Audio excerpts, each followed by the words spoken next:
So, what was kind of the inspiration behind Come Home? Like, how did this idea even come about? Yeah, so the inspiration behind Come Home. So, as you guys can see, I've come home. I've been through that struggle. I've lost my hair. So my hair loss battle, my hair loss journey, it was real. It was a struggle for me, and it's something that when I talk about it now, I'm comfortable being vulnerable about it and having the conversation, but when I was going through it, it wasn't easy. I very vividly remember it was New Year's Eve 2013. I was in Atlanta with all my guys, with the Wild crew, as I talked about in the past. We were in Atlanta for New Year's Eve, and we were throwing a massive pregame at one of these hotels downtown Atlanta. So everything was great. Pregame was going well. We even had a photographer in the pregame taking pictures. And I think a couple of days after New Year's, he put the photo album on Facebook. You know, this was back in the day when Facebook was popping for our generation. So everything would go on Facebook, tag you in the pictures. I remember getting an alert that you were tagged in some pictures.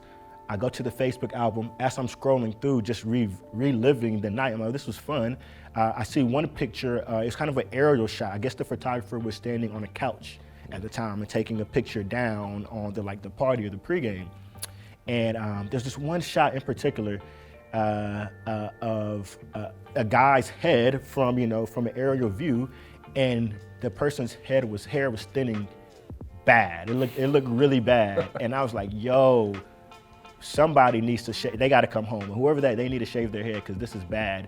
But dude, as I'm looking at the picture, I realized I started looking at the blazer the guy was wearing, and I'm like, yo, that's me, man. It was me. And it hurt. Like I was in shock. And I think immediately, I was embarrassed for the picture being on Facebook. I'm like, yo, people are gonna see this picture. So I remember texting my guy, like, hey, yo, you gotta take this picture down. That's how embarrassed I was about it. And that day, I'm like, okay, I gotta fix this. What can I do to get my hair back? Again, I'm a '90s baby, man. So I grew up in the era of do-rags, waves.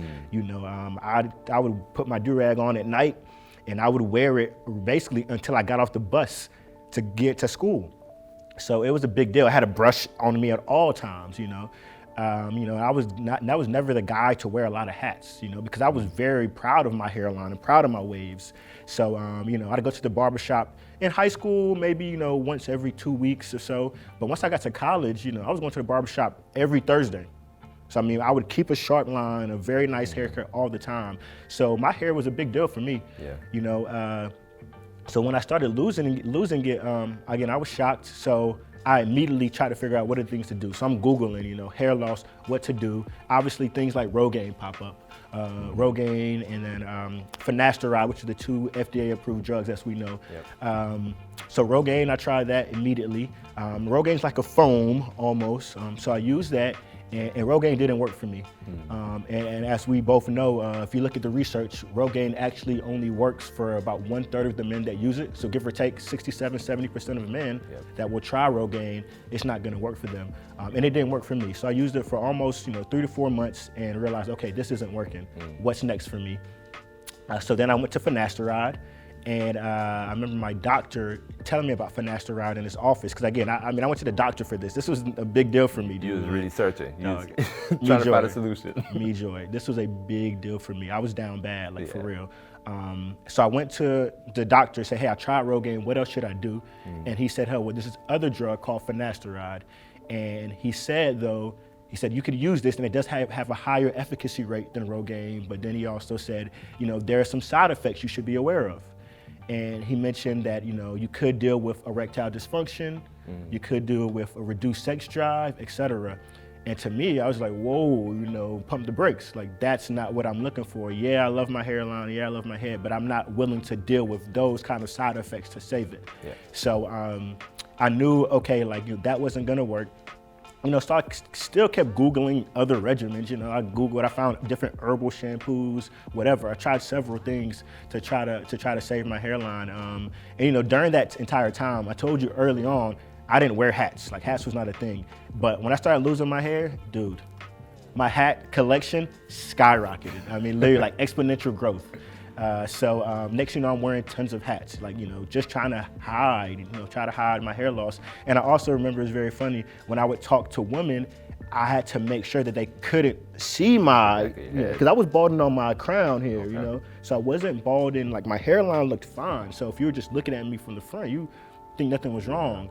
But I mean, sometimes I'd be worried, like if I was going on a date and the girl went to the bathroom and she's gonna walk by me, like that's the kind of trauma I was dealing with, right? I didn't want her to walk by me while I was sitting down and see over the top of my head. So I had to make sure, I mean, I was, I'm 5'11", so there weren't many women that were taller than me, but still, for sure, I had to make sure that I wasn't dealing with anyone that could see above my hairline.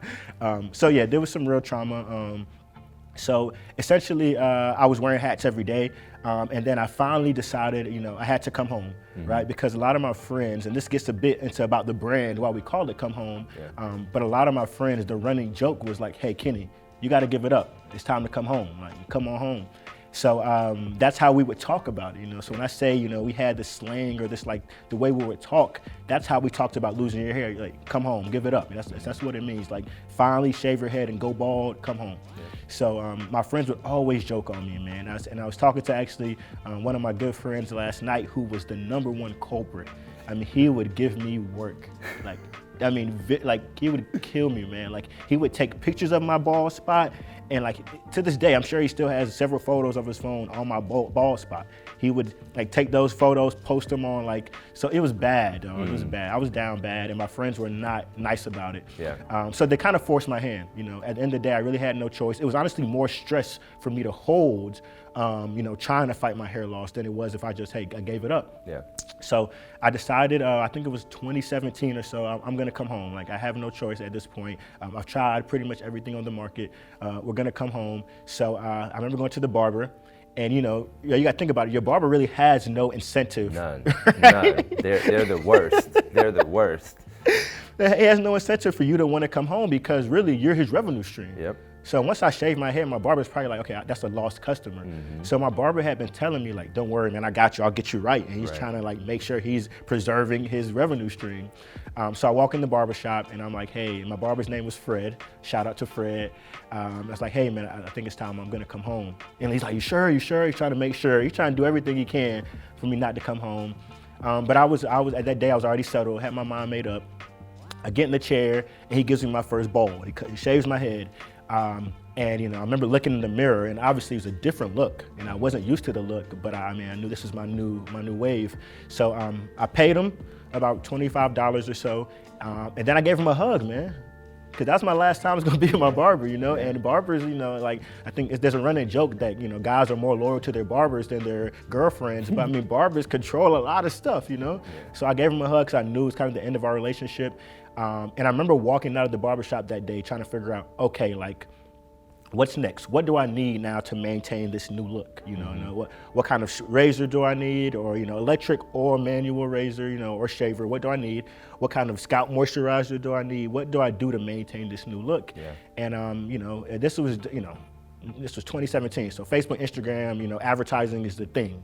So I do remember being targeted on both Facebook and Instagram for hair restoration things. I was seeing things like Hims, Keeps, etc., targeting me with ads like, you're losing your hair, use this to grow it back, right?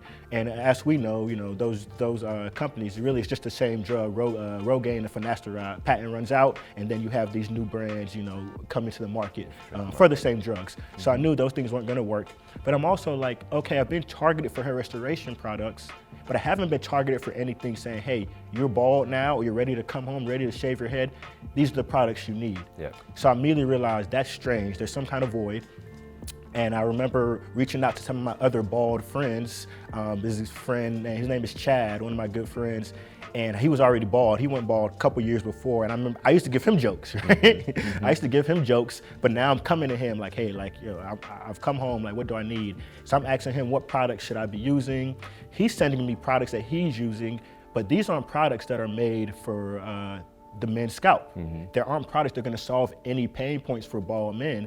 They're products that are meant for women or meant for guys with hair that he just happens to be using, right? So they aren't specifically made for him. So I thought that was interesting as well. There's definitely a void in the market. So anyway, I remember, like, I'm bald now, and I still wasn't used to the look, right? So I still wear a lot of hats because I hadn't like embraced my new look. So I used to always wear this red toboggan, and people know me for this red toboggan for sure. But I'd wear this everywhere, like all the time, man. At work, on the plane, you know, wherever I was at, I always wear it. And I only had this one because it fit my head a certain way. Yeah. So I love the way it fit my head. So that's the only one I would wear. And one day, I think a lot of people were like, dude, why do you always only wear this one toboggan? Like, you know, get another Scully.